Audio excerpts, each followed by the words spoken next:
Assalamualaikum warahmatullahi wabarakatuh. Semangat pagi solih dan solihah. Bertemu lagi dengan Ustazah di sini. Kali ini kita akan belajar bersama materi pelajaran IPS yang khususnya akan membahas peristiwa penjajahan di Indonesia. Setelah mempelajari materi ini, Ustazah berharap kalian semua bisa mengetahui peristiwa apa saja yang terjadi ketika bangsa Barat datang ke Indonesia. Bagaimana reaksi rakyat Indonesia terhadap kedatangan bangsa Barat dan perlawanan apa saja yang dilakukan untuk mempertahankan bumi pertiwi. Sejak zaman dahulu kala, Indonesia terkenal akan kekayaan alamnya yang melimpah. Salah satunya yaitu rempah-rempah. Di antaranya ada jahe, ada pala, ada cengkeh, dan lain-lain. Rempah-rempah inilah yang menjadi salah satu penyebab beberapa bangsa Barat sampai datang ke Indonesia. Karena pada saat itu, di negara-negara Eropa, harga rempah-rempah sangat mahal, melebihi harga emas. Selain digunakan sebagai bahan masakan, rempah-rempah digunakan untuk bahan-bahan pengobatan dan menghangatkan tubuh ketika musim dingin tiba di negara-negara Eropa. Mahalnya harga rempah-rempah menjadikan negara-negara Eropa berusaha mencari sumber rempah-rempah dengan harga yang murah, yaitu mereka menjelajah ke dunia timur melalui penjelajahan samudra. Selain untuk mencari rempah-rempah dengan harga yang lebih murah, ada beberapa faktor lain yang mempengaruhi terjadinya penjelajahan samudra oleh bangsa-bangsa di Eropa. Salah satunya yaitu faktor untuk mencari kejayaan. Di Eropa, ada suatu anggapan bahwa apabila suatu negara mempunyai banyak tanah jajahan, negara tersebut termasuk negara yang jaya. Selain itu, adanya keinginan untuk menyebarkan agama. Agama yang mereka anut adalah agama Nasrani. Mereka ingin menyebarkan agama Nasrani di wilayah Asia. Kemudian, pada tahun 1453, Sultan Utsmani Muhammad II atau yang bergelar Al-Fatih menyerang Konstantinopel dan berhasil menaklukkannya. Ibu kota pun berpindah dari Adrianopel ke Konstantinopel atau yang disebut dengan Istanbul yang berarti tahta Islam. Kondisi ini membuat pusat perdagangan rempah-rempah di Istanbul dikuasai oleh pedagang Islam. Jatuhnya Konstantinopel membuat kesulitan bagi bangsa-bangsa Eropa, terutama pada bidang perdagangan. Kapal dagang yang pertama kali berlabuh di wilayah Nusantara adalah kapal milik negara Portugis. Orang-orang Portugis menjadi pelopor mencari tempat asal rempah-rempah. Sebelum ke Indonesia, orang-orang Portugis sudah sampai di India, tepatnya di Kalkuta.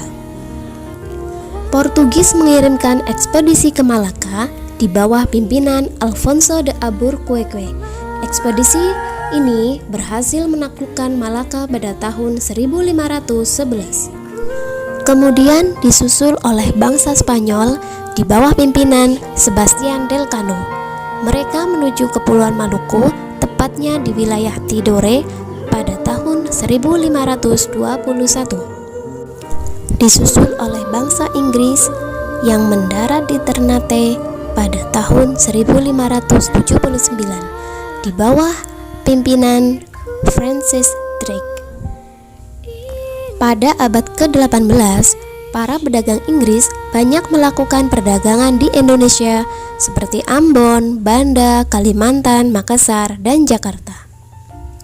Dan yang terakhir yang paling lama menguasai Indonesia adalah bangsa Belanda, menguasai Indonesia selama 3,5 abad atau 350 tahun. Pada mulanya, kedatangan orang-orang Eropa disambut hangat oleh rakyat karena mereka berniat untuk berdagang rempah-rempah dan mengadakan kerjasama di bidang itu. Namun, reaksi rakyat mulai berubah saat bangsa Barat mulai berniat menjalankan sistem monopoli dagang rempah-rempah. Mereka memaksa penduduk lokal untuk menjual produk hanya kepada mereka, mencampuri urusan domestik kerajaan lokal, hingga merendahkan dan menguasai wilayah warga lokal, seperti yang dilakukan oleh Portugis dan Belanda. Hal inilah yang membuat rakyat Indonesia mulai berontak dan berusaha mengusir keberadaan mereka. Lalu, usaha-usaha apa yang dilakukan oleh rakyat Indonesia untuk mengusir penjajah? Tentunya, rakyat Indonesia melakukan perlawanan di berbagai daerah. Di antaranya adalah perjuangan rakyat Maluku, perjuangan rakyat Sumatera, perjuangan rakyat Jawa, perjuangan rakyat Bali, dan perjuangan rakyat Kalimantan Selatan. Taktik yang digunakan para pejuang dalam melawan penjajah adalah taktik gerilya. Apa itu taktik gerilya? Gerilya adalah perang yang dilakukan secara sembunyi-sembunyi, berpindah-pindah tempat, dan penuh kecepatan. Gerilya ini merupakan salah satu strategi perang dalam perjuangan para pejuang dalam rangka merebut dan mempertahankan wilayah Indonesia. Itu tadi sekilas gambaran tentang perjuangan rakyat melawan penjajah di Indonesia. Untuk lebih jelasnya lagi, Ustadzah memberikan tugas kepada kalian semua, yaitu kalian mencari informasi lebih lengkap tentang bentuk-bentuk perjuangan rakyat Indonesia dalam melawan penjajah Portugis dan Belanda. Kalian bisa mencarinya di buku atau di internet. Kalau sudah, kalian tuliskan informasi penting di selembar kertas, atau kalau ada printer, kalian boleh print out. Jangan lupa setelah selesai dilampirkan di LK ya, agar Ustadzah bisa menilai. Cukup sekian pembelajaran IPS pada kali ini. Insya Allah akan Ustadzah sambung di pekan depan. Selamat mengerjakan tugas, semangat mencari informasi, tetap soleh dan berprestasi.